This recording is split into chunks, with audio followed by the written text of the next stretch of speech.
इस वीडियो में हम देखेंगे डेसिमल टू ऑक्टल कन्वर्जन को। तो शुरू करते हैं।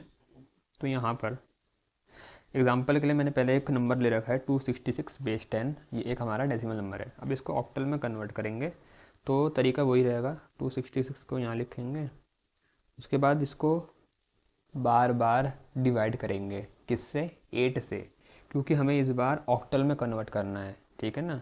तो जिसमें हमें कन्वर्ट करना होता है डेसिमल नंबर को, उस नंबर सिस्टम के बेस से इसको डिवाइड करते हैं। इसको 8 से डिवाइड करेंगे। 8 3 24 और फिर 2 बचा। 8 3 24 2, फिर हमारा रिमाइंडर बच गया तो वो हमने यहाँ लिख दिया। ठीक है ना। 8 1 32, 8 4 32, एक बच गया, हमने यहाँ लिख दिया। अब 4 तो जाएगा नहीं, तो आया 0 और कितना 4 बचा। तो ये मेरा आया है इसको डिवाइड करने के बाद। अब इसको लिखने का तरीका तो पता ही है तुम्हें, नीचे से ऊपर को लिखते हैं। तो भाई पहले क्या था 4, तो ये हो गया इक्वल टू 4, फिर 1, फिर 2 और बेस 8। ठीक है, क्योंकि हमने ऑक्टल में कन्वर्ट करा है। ठीक है ना।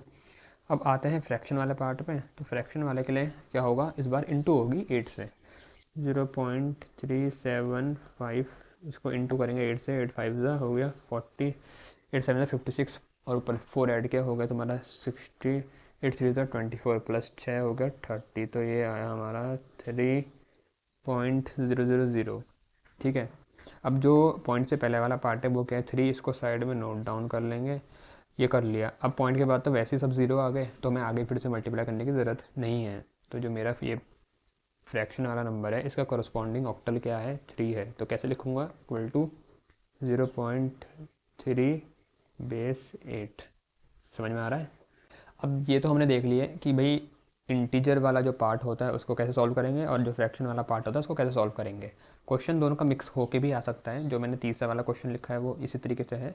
यहाँ पर जो पॉइंट से पहले का पार्ट है वो इंटीजर है, पॉइंट के बाद वाला पार्ट है वो क्या है, फ्रैक्शन वाला पार्ट है।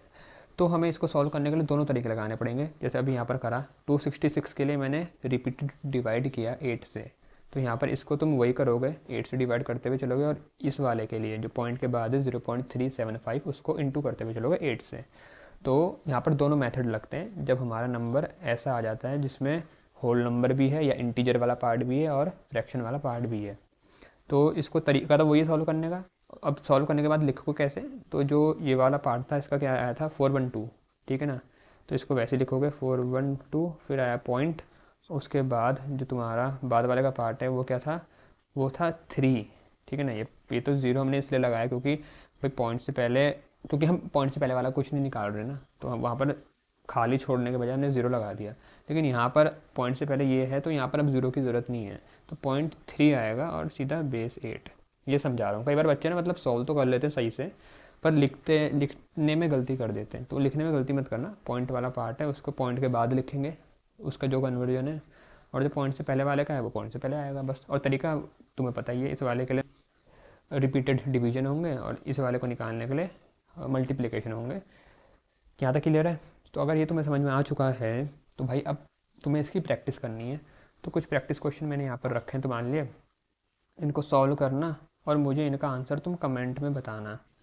और जिसका आंसर सारे से आंसर सही होंगे जिसके, उसका फिर मैं पिन करूँगा कमेंट को। ठीक है ना। तो नेक्स्ट वीडियो में मिलते हैं, उसमें डेसिमल टू हेक्साडेसिमल कन्वर्जन को समझेंगे।